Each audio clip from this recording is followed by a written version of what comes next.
মিজানের পাল্লা কায়েম হবে, কিয়ামতের ময়দান কায়েম হওয়ার পর কিয়ামতের ময়দানে আমার আপনার ভালো আমল খারাপ আমলের 4 ধরনের সাক্ষী হবে। জোরে বলেন কয় ধরনের? 4 সাক্ষী হয়ে যাবে, 4 জন সাক্ষী, 4 ধরনের সাক্ষী। মনে রাখেন সহজে। 1 নাম্বার জমিন, বলেন 1 নাম্বার। 2 নাম্বার ফেরেশতা, বলেন 2 নাম্বার। 3 নাম্বার অঙ্গ প্রত্যঙ্গ, 3 নাম্বার। 4 নাম্বার বলবো আল্লাহ। এই সাক্ষী থেকে কেউ বাঁচবেন না। 4 নাম্বার এবং প্রধান সাক্ষী আল্লাহ। এইখানে মায়া দয়া পাইতে পারেন, কিন্তু অন্য জায়গায় যারা সাক্ষী দিবে একদম কোনো ছাড় নাই। 4 ধরনের সাক্ষীর কথা মাথায় রাখেন। 1 নাম্বার জমিন, 2 নাম্বার ফেরেশতা, 3 নাম্বার অঙ্গ প্রত্যঙ্গ, 4 নাম্বার প্রধান সাক্ষী আল্লাহ। মনে থাকবেন এই কথাগুলা? তো এবার বিস্তারিত শোনেন। 1 নাম্বার সাক্ষী জমিন। জমিনের মধ্যে এই আজকে মসজিদ থেকে বের হওয়ার পর আমি আপনি যখন হাঁটবো, এখন থেকে চিন্তা করবেন জমিনের উপর হাঁটতেছি। আরিফ বিন হাবিব বলে গেল আজকে যে কোরআনে নাকি আছে যে জমিন হবে আমার সাক্ষী কিয়ামতের মাঠে। আজকে থেকে যতবার হাঁটবো অন্তত কিছু সময় চিন্তা করব জমিন আমার সাক্ষী হবে। সূরা মুলকের 16 নম্বর আয়াতে আল্লাহ বলেন, আমিনতুম মান ফিস সামাই আইয়াখসিফা বিকুমুল আরদা ফাইদা হিয়া তামুর। তোমরা কি নিশ্চিত হয়ে গিয়েছো আসমান ওয়ালার পক্ষ থেকে? তোমরা কি আসমান ওয়ালার ব্যাপারে নিশ্চিত হয়ে গিয়েছো যে তিনি তোমাদেরকে জমিনে ধসিয়ে দিবে না, আর জমিন তোমাদেরকে নিয়ে থর থর করে কাঁপবে? এই অবস্থা থেকে তোমরা নিশ্চিত হয়ে গিয়েছো? জমিনে যখন হাঁটবা চিন্তা করবা, আমি আপনি চিন্তা করব যে আসমান ওয়ালা চাইলে এই জমিনের নিচে আমাকে আপনাকে ধসিয়ে দিতে পারবে। আল্লাহ বলেন আমিনতুম, নিশ্চিত হয়ে গেছো? মান ফিস সামাই আইয়াখসিফা বিকুমুল আরদ। এই যে তুরস্কে কয়েকদিন আগে বাড়ি সহ মাটির নিচে ধসায়, বাড়ি সহ ধসায় দিল। আল্লাহ বলেন নিশ্চিত হয়ে গেছে? ফাইদা হিয়া তামুর, কাঁপতে থাকবে। তাহলে বলেন তো আমাদের সাক্ষীর 1 নাম্বার সাক্ষীর নাম সূরা জিলজাল 4 নাম্বার আয়াত।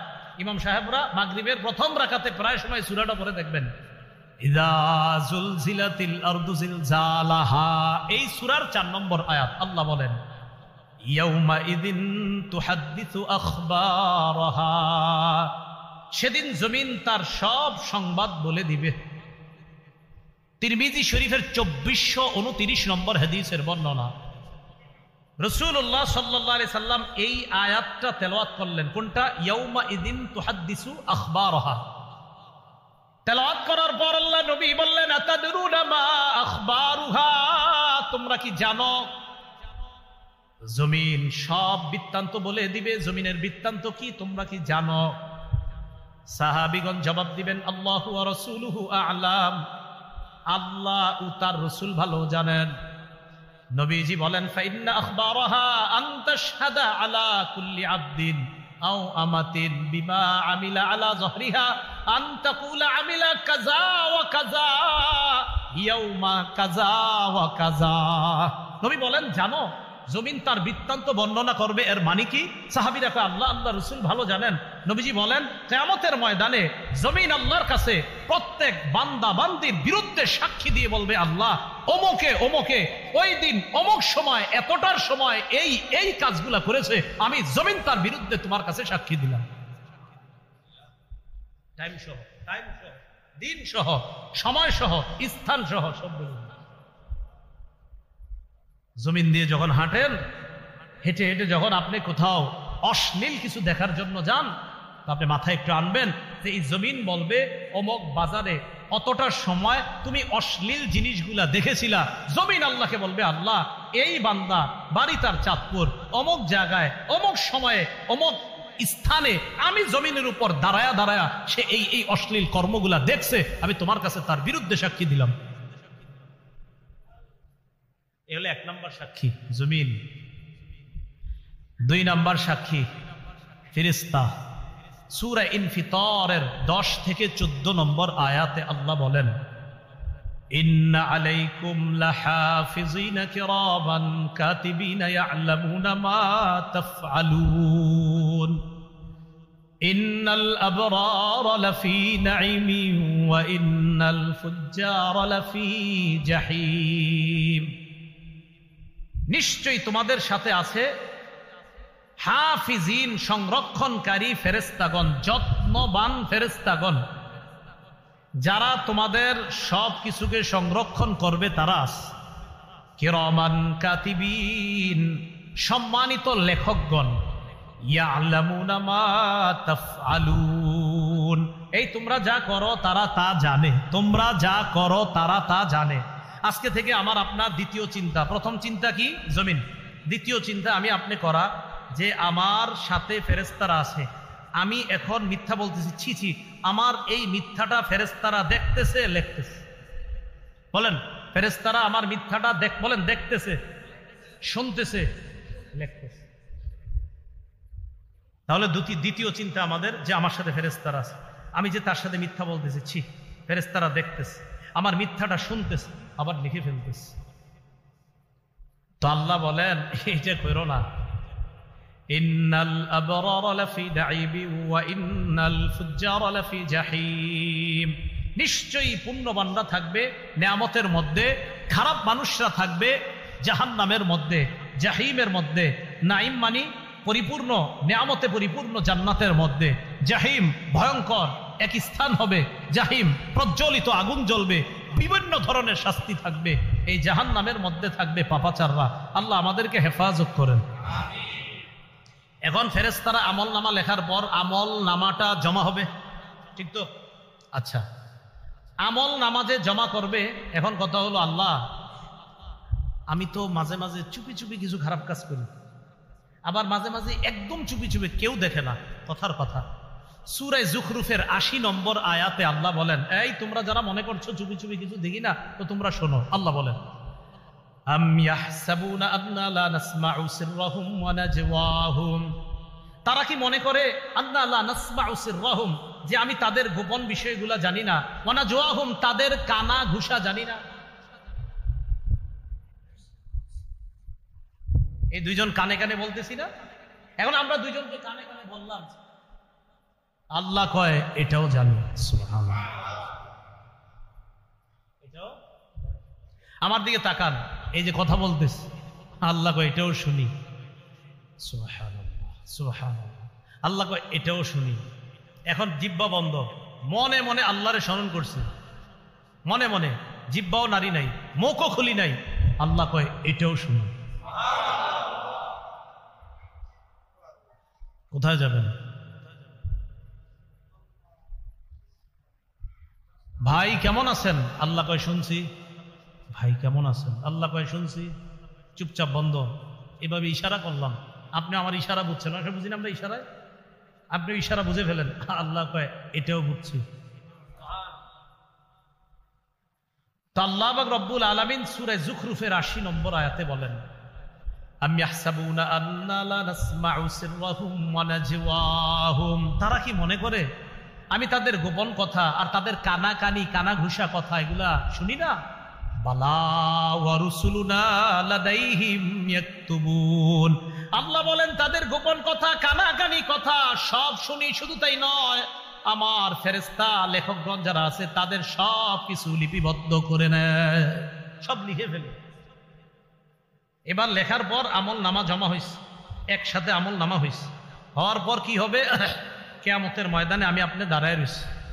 সূরা বনী ইসরাঈলের ১৩-১৪ নম্বর আয়াতে আল্লাহ বলেন, ইকরা কিতাবাক, নাও নাও আমল নামা পড়ো। আল্লাহ বলেন, ওয়া নুখরিজু লাহু ইয়াউমাল কিয়ামাতি কিতাবান ইয়ালকাহু মানশুরা, আমি কিয়ামতের ময়দানে তার আমল নামাটা খুলবো, উন্মোচন করব, এরপর তাকে দিয়ে বলবো, নাও তুমি পড়ো, আজকে তোমার আমল নামার হিসাবের জন্য তুমি নিজেই যথেষ্ট। এখন আমল নামা পড়লেন, পইরা কি হবে জানেন? তো যখন নাকি পাপাচার বান্দা তার আমল নামা দেখবে, তার অবস্থা হবে ভয়ঙ্কর। সূরা কাহফের ৪৯ নম্বর আয়াতে আল্লাহ বলেন, ওই ব্যক্তি বলবে, মা লিহাদাল কিতাবি লা ইউগাদিরু সগীরাতান ওয়ালা কাবীরাতান ইল্লা আহসাহা। আমল নামা দেখে বলবে এই আমল নামা এটা আবার কেমন আমল নামা? লা ইউগাদিরু সগীরাতান ওয়ালা কাবীরা, ছোট বড় কিচ্ছুই তো ছাড়ে নাই।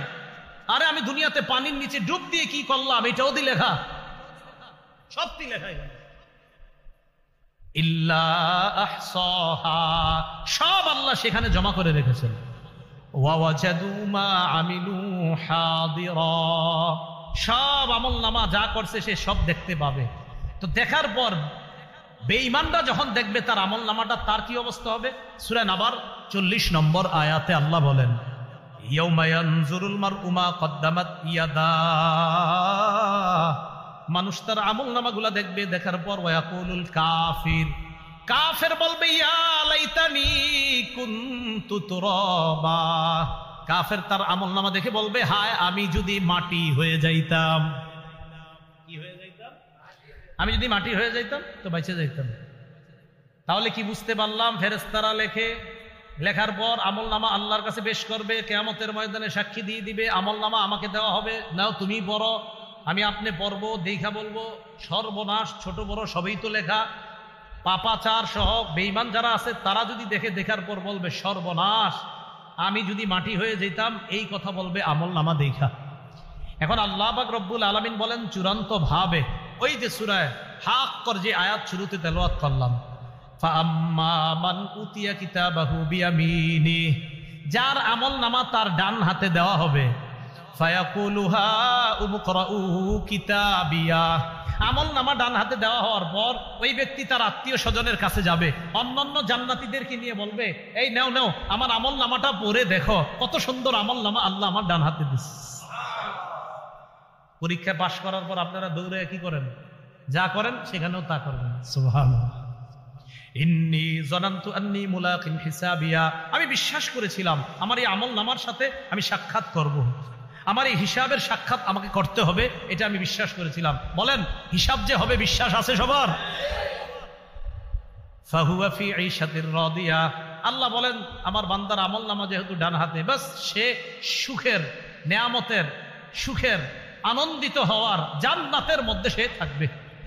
ফি জান্নাতিন, ফি জান্নাতিন, আল্লাহ পাক রব্বুল আলামিন বলেন উমকরাউ কিতাবিয়া, যে তোমরা আমার আমলনামা পড়ো, ইন্নী যানানতু আন্নী মুলাকিন হিসাবিয়া ফাহুয়া ফি ঈশাতির রাদিয়া, সে নিয়ামতে পরিপূর্ণ সন্তুষ্টজনক জীবন যাপন করার জন্য সে জান্নাতে থাকবে। তো জান্নাতে যখন থাকবে, থাকার পর আপনি তো বস বৈশা রয়েছেন, জান্নাতে যাবেন মানেই তো বস, আসলেই বস। তো ওখানে যাওয়ার পরে তো আর আপনার কোনো টেনশন নেই, কোনো মতে খালি একবার যান, দিলি বুঝবেন।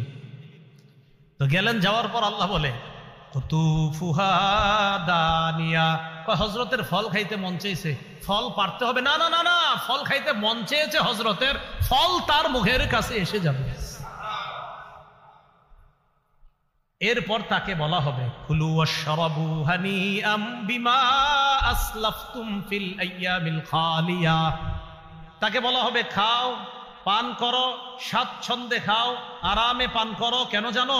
দুনিয়াতে কষ্ট করে ভালো ভালো আমল করেছিলা, ফজরের নামাজে শীতের মধ্যে ল্যাপ তোষক ছেড়ে মসজিদে গিয়েছিলা, রাতের অন্ধকারে গিয়েছিলা, হ্যাঁ হ্যাঁ তুমি কষ্ট করেছিলা, তো আজকে আমি আল্লাহ তোমাকে শান্তি দিব না তো কাকে শান্তি দিব? থাকো যেমনে মন চায় চলো। নফস বলতেই সকল আত্মা, সকল নফসের অধিকারী, সেটা মানুষ হোক, হাইওয়ান, জানোয়ার হোক, সবাই মৃত্যুর স্বাদ গ্রহণ করবে। এখন কথা, আমি চাঁদপুরের অধিবাসী, আমি যদি পালিয়ে চট্টগ্রাম চলে যাই, চট্টগ্রামের অধিবাসী, আমি যদি পালিয়ে রংপুর চলে যাই, তাহলে মৃত্যু থেকে বাঁচার কোনো রাস্তা আছে কিনা? সূরা আহজাবের 16 নম্বর আয়াতে আল্লাহ বলেন কুল লা ইয়ানফাকুমুল ফিরারু ইন ফারারতুম মিনাল মাউত, নবী আপনি বলেন তোমরা যদি মরণ থেকে পালিয়ে বেড়াও, এই পালানো তোমাদের কোনো কাজে আসবে না, যেখানে যাও মরণ হবে। তাহলে মাবুদ, আমি যদি এমন একটা খাঁচার মধ্যে ঢুকি, যেই খাঁচায় কোনো পিঁপড়াও ঢুকতে পারবে না, সেখানে কি মৃত্যু আসবে?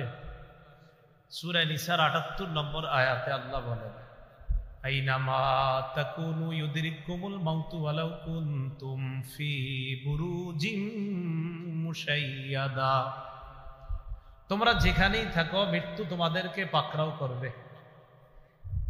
তোমরা যেখানেই থাকো, লোহার খাঁচায় থাকো অথবা কাচে ঘেরাও করা কোনো ঘরের মধ্যে থাকো যেখানে কেউ ঢুকতে পারবে না, মৃত্যু সেখানেও ঢুকবে, তোমাকে পাকড়াও করবে, তুমি মারা যাবে।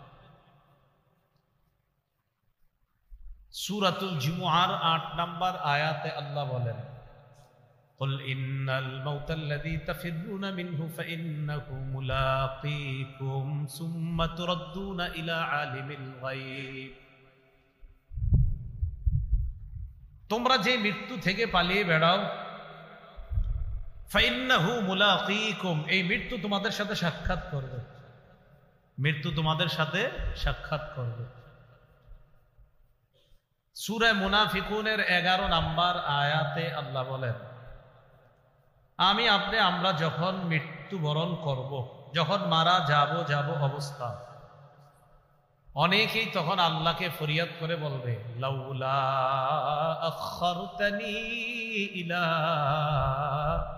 আজালিন করিব ফাআসাদদাক ওয়া আকুম মিনাস সালিহিন।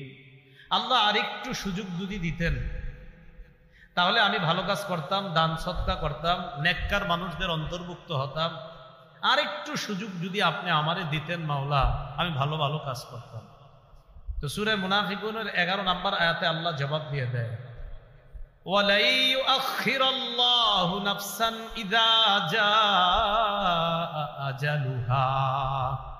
মৃত্যু যখন এসে যাবে কিছুতেই আল্লাহ কাউকে আর সামান্য সময়ও আর সুযোগ দিবে না।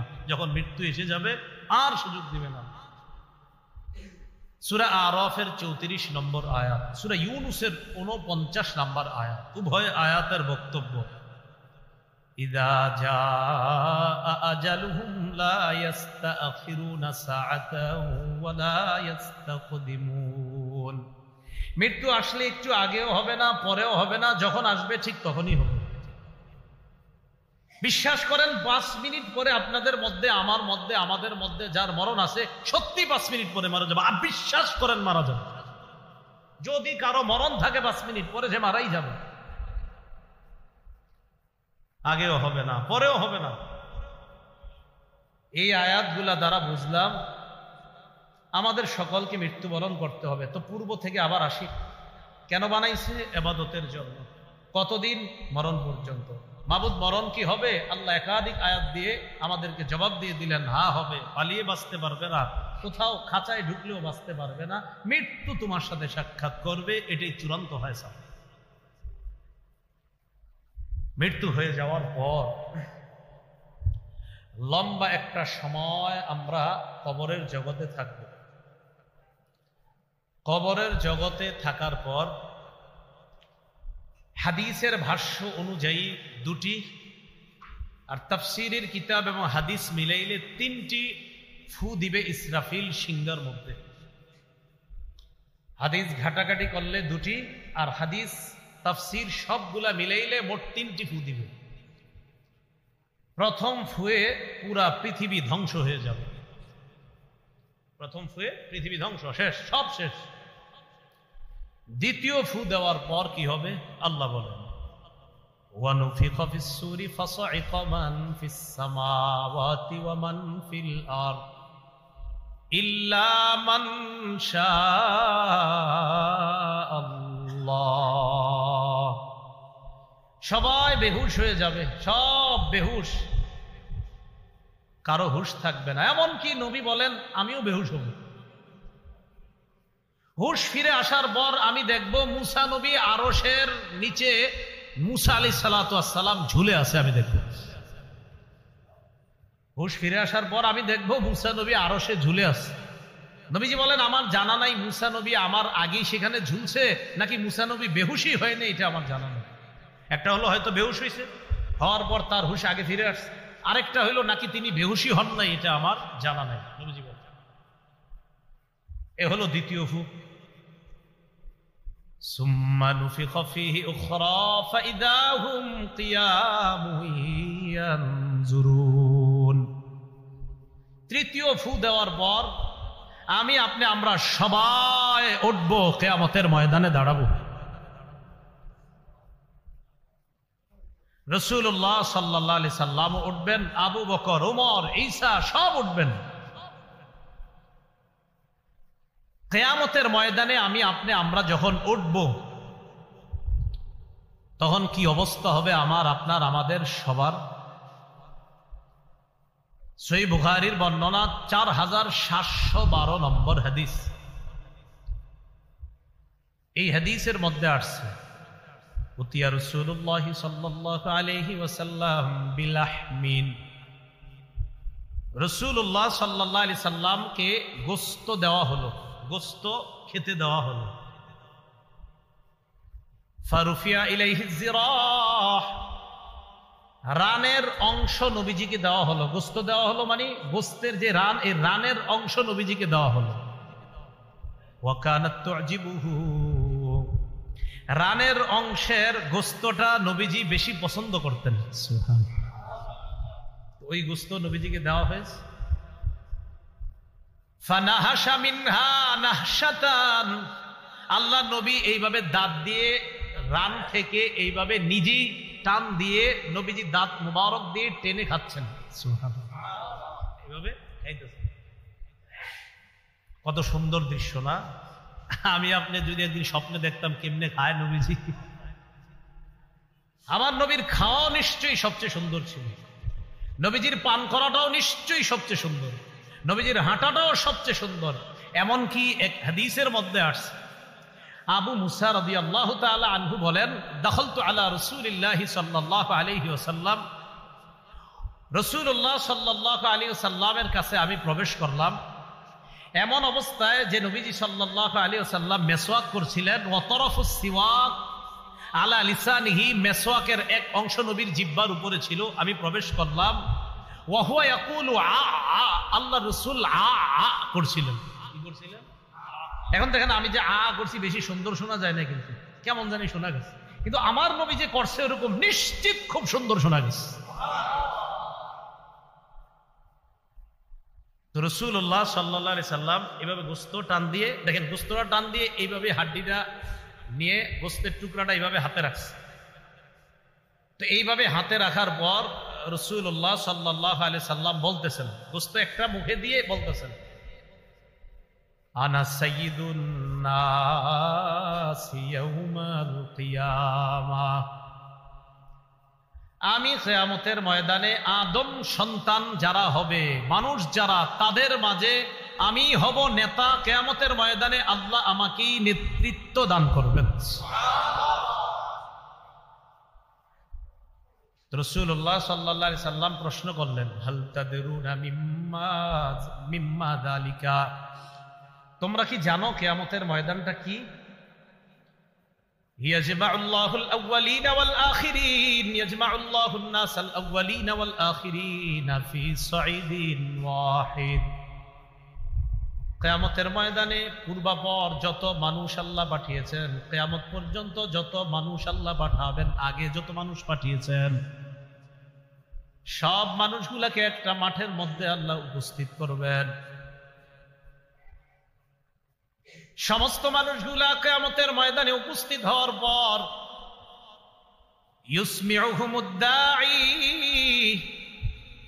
একজন আহ্বানকারী তাদেরকে ডাক দিবেন। সব মানুষগুলাকে ডাক দেওয়ার পর,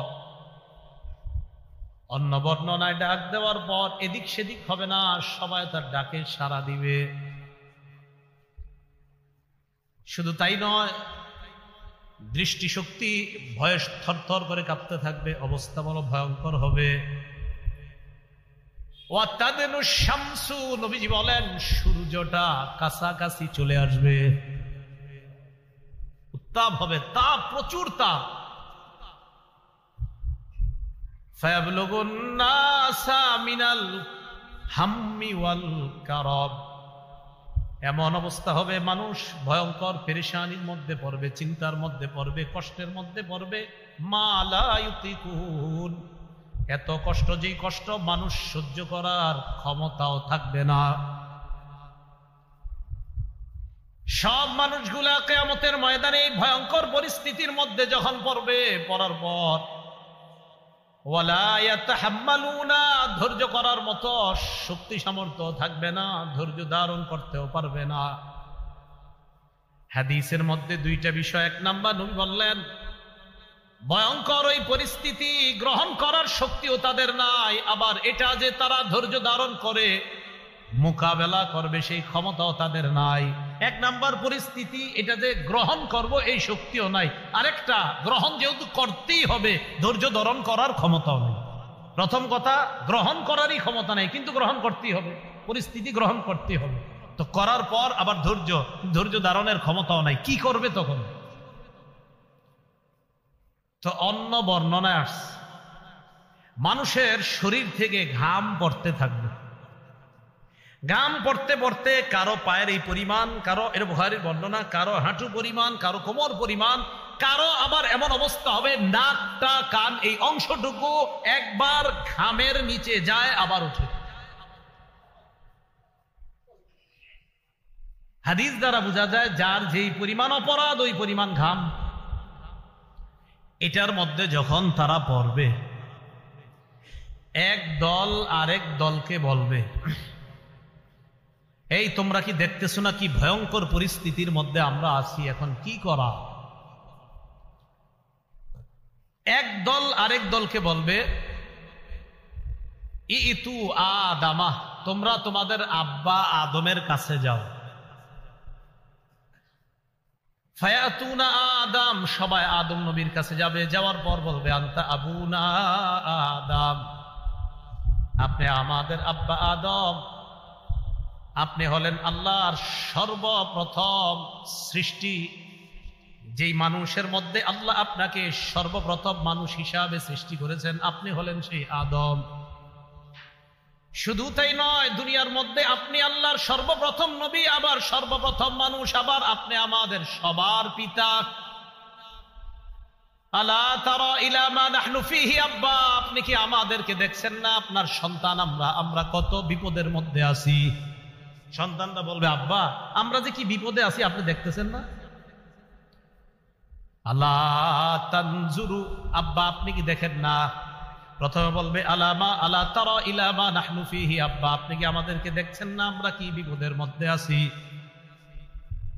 এই কথা আদম নবীরে বলার পর তারা বলবে ইশফা লানা রাব্বা, আব্বা আপনি আপনার রবের কাছে সুপারিশ করেন, আল্লাহ যেন আমাদেরকে এই ভয়ঙ্কর পরিস্থিতি থেকে হেফাজত করে কিয়ামতের ময়দানে বিচারের পাল্লা কায়েম করে দেয়। ফয়সালা একটা হওয়ার, যা হওয়ার হবে, এই পরিস্থিতি আর সহ্য করতে পারি না। আব্বা আল্লাহকে বলেন বিচারের পাল্লা কায়েম করতে, বিচার হওয়ার পর যা হবার হবে বিচার করতে বলেন, এই পরিস্থিতি আর সহ্য করতে পারতেছি না। এটা কিন্তু বিচার হওয়ার আগের অবস্থা, বিচারের পাল্লা তখনও কায়েম। তো এই অবস্থা যখন হবে, হওয়ার পর আব্বাজান আদম সব শুনবে, শোনার পর তাদেরকে বলবে ইন্না রব্বি কদ গদিবাল ইয়াওমা গদবা লাম ইয়াগদাব ক্বাবলাহু মিসলা ওয়া লা ইয়াগদাব বা'দাহু মিসলা। সন্তানদেরকে বলবে, সন্তান আজকে আমার রব এত রাগান্বিত হয়েছে, এর আগে আল্লাহ এত রাগ কখনো হয় নাই, আর আজকের পরে এত রাগ কখনো আল্লাহ হবেও না। আদম নবী বলবে আজকে আমার রব এত রাগান্বিত, এত রাগ করছে, আজকের আগে এত রাগ আল্লাহ কখনো করেননি, আর আজকের পরে এত রাগ কখনো হবেন না। মনে করেন আজকের দিনটা যে বললো আমগো হুজুর আজকে যেই রাগ করছে, এর আগে কোনোদিন এরকম রাগ করে নাই, তাহলে রাগটা কেমন? পরে করবেন কিনা এটা তো আমরা জানি না, কিন্তু নবী আদম বললেন আল্লাহ আজকের আগে এমন রাগ কখনো হয় নাই, আর আজকের পরেও এত রাগ আল্লাহ কখনো হবে না। অতএব তোমরা বুঝে নাও আল্লাহ আজকে কতটা রাগান্বিত। প্রতিদিন এই কথাগুলো একবার চিন্তা করেন, একবার প্রতিদিন চিন্তায় আনেন যে আমার আল্লাহ কিয়ামতের ময়দানে এত রাগ করবে, এর আগে এরকম রাগ হয় নাই, এর পরেও এত রাগ করে নাই, তাহলে রাগটা কেমন না জানি। এই কথা বলার পর আদম নবী বলবে আল্লাহ পাক রব্বুল আলামিন আমারে কত বৈশিষ্ট্য দান করেছেন। মানুষই আদম নবীকে বলবে খলাকাল্লাহু বিয়াদি, আল্লাহ আপনাকে আপন কুদরতি হাতে বানিয়েছে। ওয়া নাফাখা ফীকা মির রূহি, আল্লাহ আপনার ভিতরে রূহ ঢেলে দিয়েছে।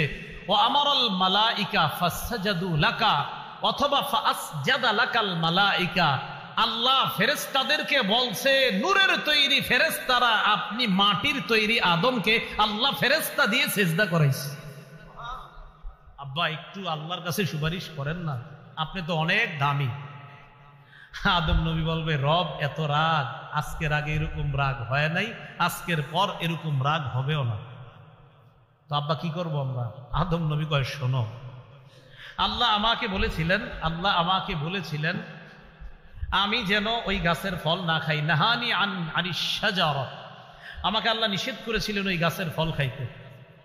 ফাআসাইতুহু, এই হুকুম পালনে আমার থেকে একটু অন্য রকম হয়ে গিয়েছে।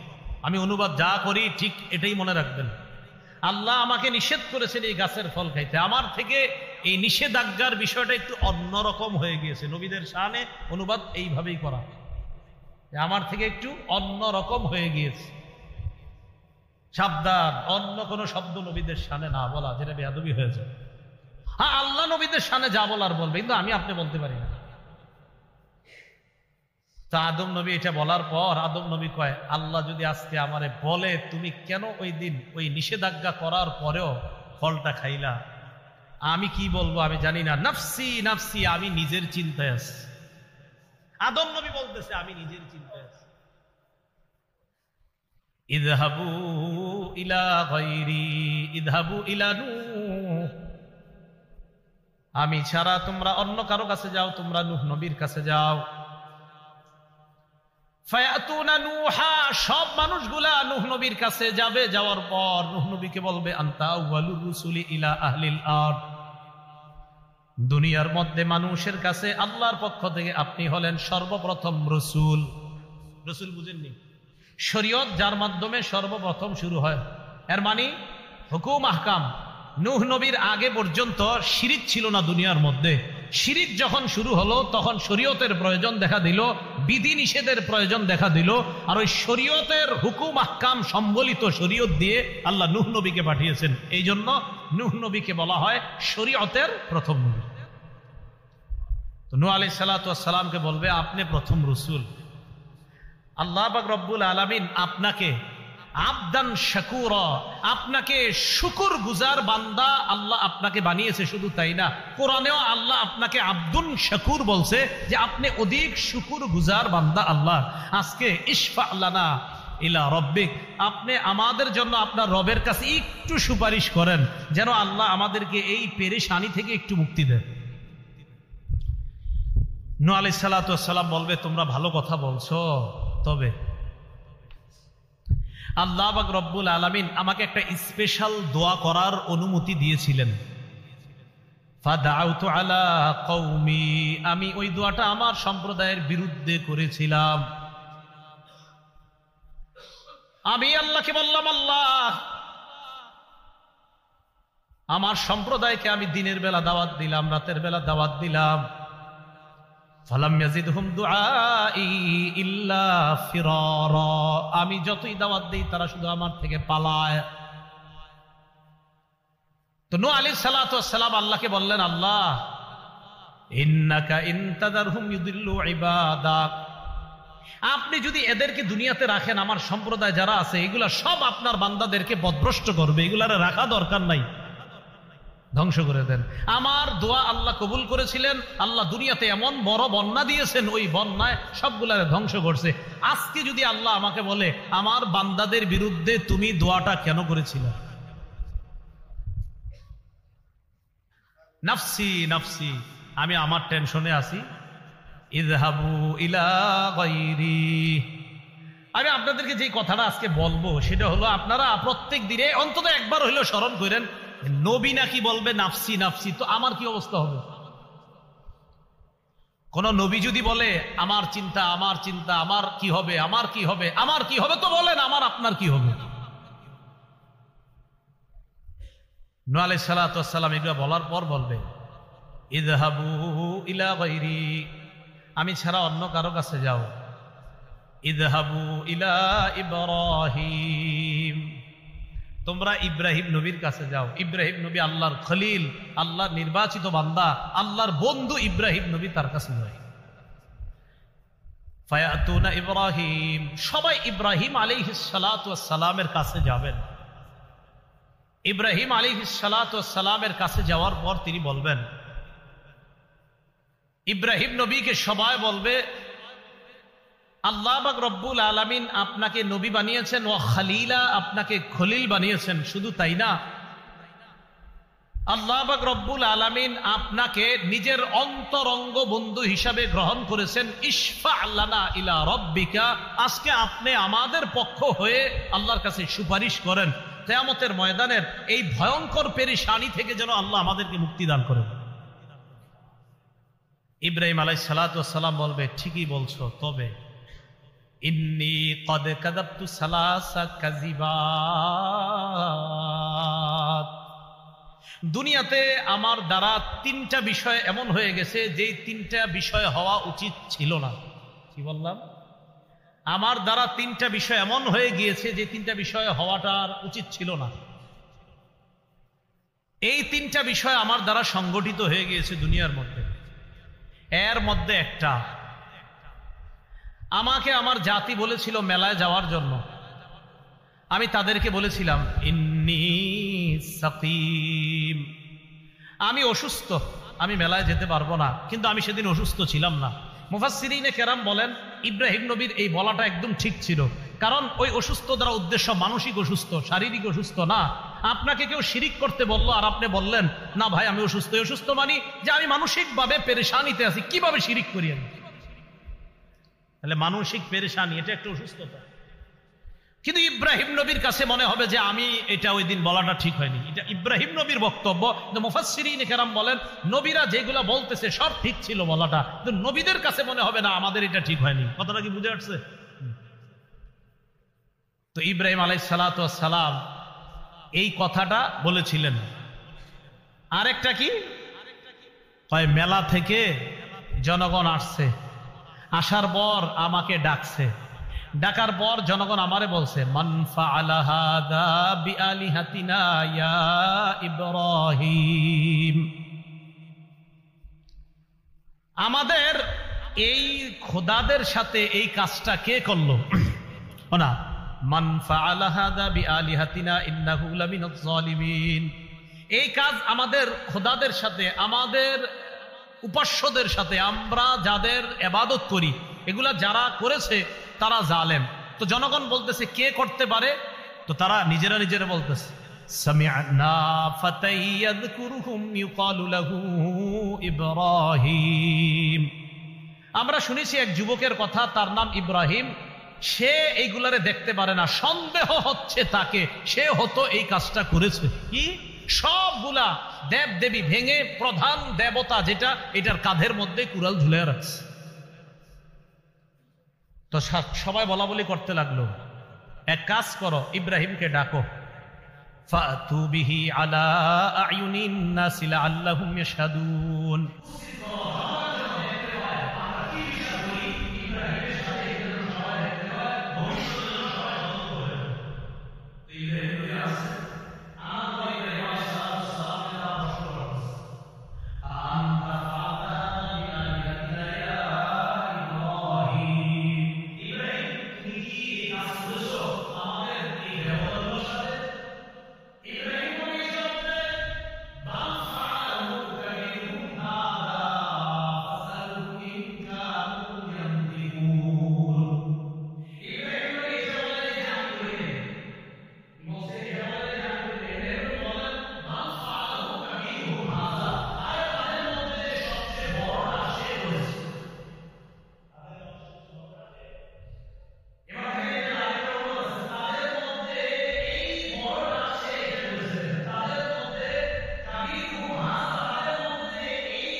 কিয়ামতের ময়দানে আমার আপনার ভালো আমল খারাপ আমলের 4 ধরনের সাক্ষী হবে। জোরে বলেন কয় ধরনের? 4 সাক্ষী হয়ে যাবে, 4 জন সাক্ষী, 4 ধরনের সাক্ষী। মনে রাখেন সহজে। 1 নাম্বার জমিন, বলেন 1 নাম্বার। 2 নাম্বার ফেরেশতা, বলেন 2 নাম্বার। 3 নাম্বার অঙ্গ প্রত্যঙ্গ, 3 নাম্বার। 4 নাম্বার বলবো আল্লাহ। এই সাক্ষী থেকে কেউ বাঁচবেন না। 4 নাম্বার এবং প্রধান সাক্ষী আল্লাহ। এইখানে মায়া দয়া পাইতে পারেন, কিন্তু অন্য জায়গায় যারা সাক্ষী দিবে একদম কোনো ছাড় নাই। 4 ধরনের সাক্ষীর কথা মাথায় রাখেন। 1 নাম্বার জমিন, 2 নাম্বার ফেরেশতা, 3 নাম্বার অঙ্গ প্রত্যঙ্গ, 4 নাম্বার প্রধান সাক্ষী আল্লাহ। মনে থাকবেনি কথাগুলা? তো এবার বিস্তারিত শোনেন। 1 নাম্বার সাক্ষী জমিন। জমিনের মধ্যে এই আজকে মসজিদ থেকে বের হওয়ার পর আমি আপনি যখন হাঁটবো, এখন থেকে চিন্তা করবেন জমিনের উপর হাঁটতেছি। আরিফ বিন হাবিব বলে গেল আজকে যে কোরআনে নাকি আছে যে জমিন হবে আমার সাক্ষী কিয়ামতের মাঠে। আজকে থেকে যতবার হাঁটবো অন্তত কিছু সময় চিন্তা করব জমিন আমার সাক্ষী হবে। সূরা মুলকের 16 নম্বর আয়াতে আল্লাহ বলেন, আমিনতুম মান ফিস সামাই আইয়াখসিফা বিকুমুল আরদ ফাইদা হিয়া তামুর। তোমরা কি নিশ্চিত হয়ে গিয়েছো আসমান ওয়ালার পক্ষ থেকে? তোমরা কি আসমান ওয়ালার ব্যাপারে নিশ্চিত হয়ে গিয়েছো যে তিনি তোমাদেরকে জমিনে ধসিয়ে দিবে না, আর জমিন তোমাদেরকে নিয়ে থর থর করে কাঁপবে? এই অবস্থা থেকে তোমরা নিশ্চিত হয়ে গিয়েছো? জমিনে যখন হাঁটবা চিন্তা করবা, আমি আপনি চিন্তা করব যে আসমান ওয়ালা চাইলে এই জমিনের নিচে আমাকে আপনাকে ধসিয়ে দিতে পারবে। আল্লাহ বলেন আমিনতুম, নিশ্চিত হয়ে গেছো? মান ফিস সামাই আইয়াখসিফা বিকুমুল আরদ। এই যে তুরস্কে কয়েকদিন আগে বাড়ি সহ মাটির নিচে ধসায়, বাড়ি সহ ধসায় দিল। আল্লাহ বলেন নিশ্চিত হয়ে গেছে? ফাইদা হিয়া তামুর, কাঁপতে থাকবে। তাহলে বলেন তো আমাদের সাক্ষীর 1 নাম্বার সাক্ষীর নাম সূরা জিলজাল 4 নাম্বার আয়াত। ইমাম সাহেবরা মাগরিবের প্রথম রাকাতে প্রায় সময় সূরাটা পড়ে দেখবেন, ইযা যুলজিলাতিল আরদু জিলজালাহা। এই সূরার 4 নম্বর আয়াত আল্লাহ বলেন ইয়াউমা ইযিন তুহাদ্দিসু আখবারাহা। সেদিন জমিন তার সব সংবাদ বলে দিবে। তিরমিজি শরীফের 2429 নম্বর হাদিসের বর্ণনা। রাসূলুল্লাহ সাল্লাল্লাহু আলাইহি সাল্লাম এই আয়াতটা তেলাওয়াত করলেন। কোনটা? ইয়াউমা ইযিন তুহাদ্দিসু আখবারাহা।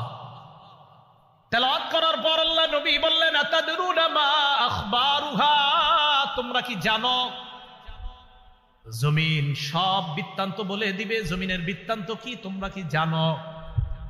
সাহাবীগণ জবাব দিবেন আল্লাহু ওয়া রাসূলুহু আ'লাম, আল্লাহ ও তার রাসূল ভালো জানেন। নবীজি বলেন ফাইন্না আখবারাহা আন তাশহাদা আলা কুল্লি আবদিন আও আমাতিন বিমা আমিলা আলা যহরিহা আন তাকুলা আমিলা কাযা ওয়া কাযা ইয়াউমা কাযা ওয়া কাযা। নবী বলেন জানো জমিন তার বৃত্তান্ত বর্ণনা করবে। এর মানে কি? সাহাবীরা কয় আল্লাহ রাসূল ভালো জানেন।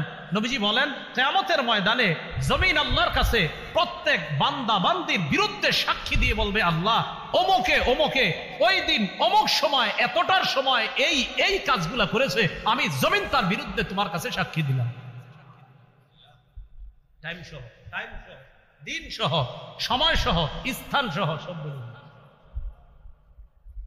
জমিন দিয়ে যখন হাঁটেন, হেঁটে হেঁটে যখন আপনি কোথাও অশ্লীল কিছু দেখার জন্য যান, আপনি মাথায় একটু আনবেন যে এই জমিন বলবে অমুক বাজারে অতটার সময় তুমি অশ্লীল জিনিসগুলা দেখেছিলা। জমিন আল্লাহকে বলবে আল্লাহ এই বান্দা বাড়ি তার চাঁদপুর, অমুক জায়গায় অমুক সময়ে অমুক স্থানে আমি জমিনের উপর দাঁড়ায়া দাঁড়ায়া সে এই এই অশ্লীল কর্মগুলা দেখছে, আমি তোমার কাছে তার বিরুদ্ধে সাক্ষী দিলাম। এ হলো 1 নম্বর সাক্ষী জমিন। 2 নম্বর সাক্ষী ফেরেশতা।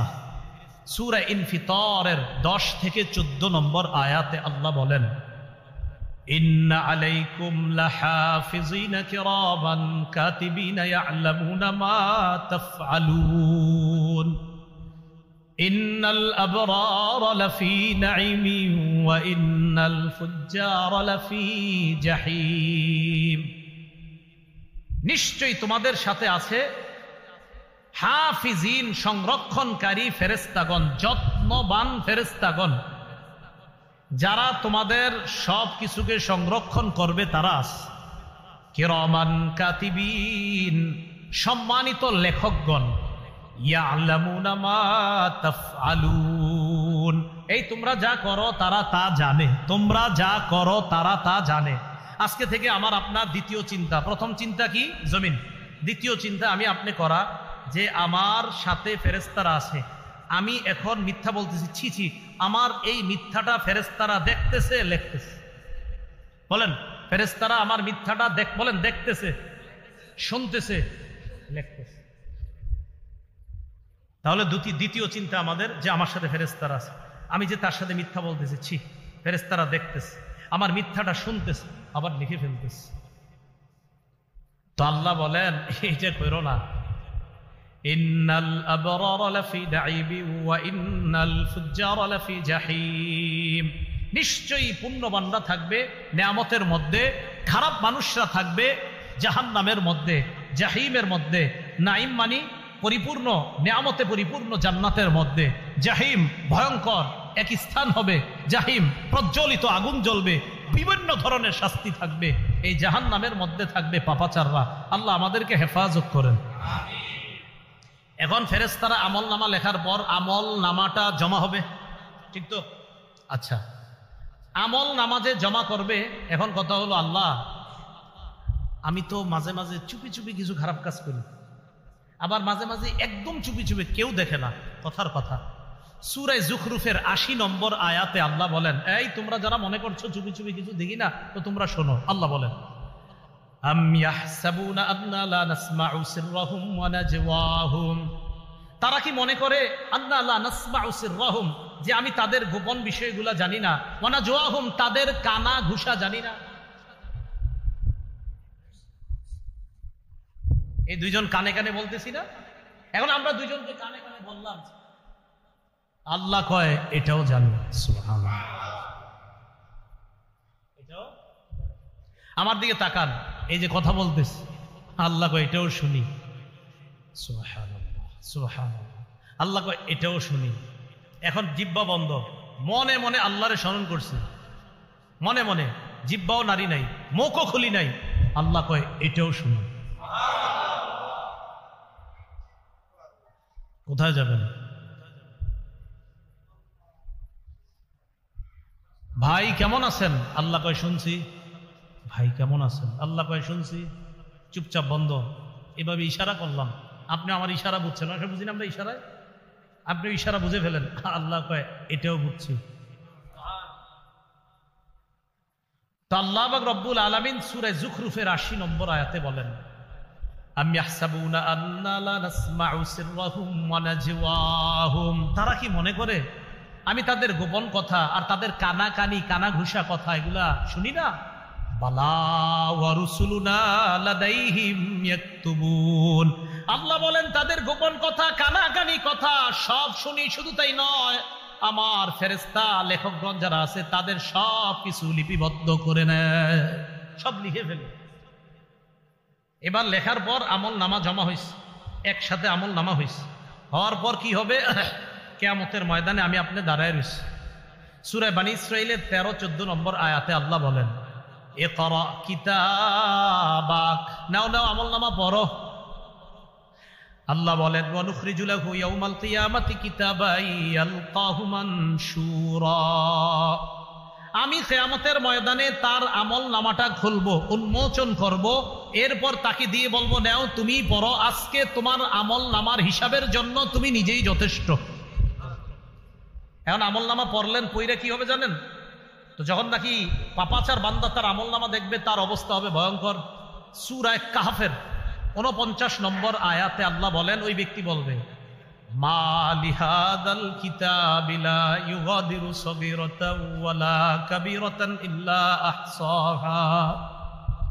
আমল নামা দেখে বলবে আমল নামা এটা আবার কেমন আমল নামা? লা ইউগাদিরু সগীরাতাও ওয়ালা কাবীরা, ছোট বড় কিচ্ছুই তো ছাড়ে নাই।